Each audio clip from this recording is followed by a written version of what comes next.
ঘটনাটা বলা হয় এক মফস্বল শহরে।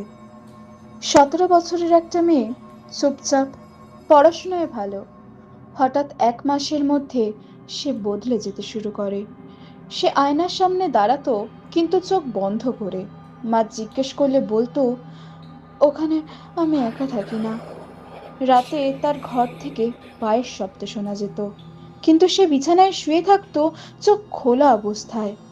একদিন সে হঠাৎ বলে ওঠে, আমার আমার নামটা কেউ নিচ্ছে, কিন্তু ওটা আমার নাম না।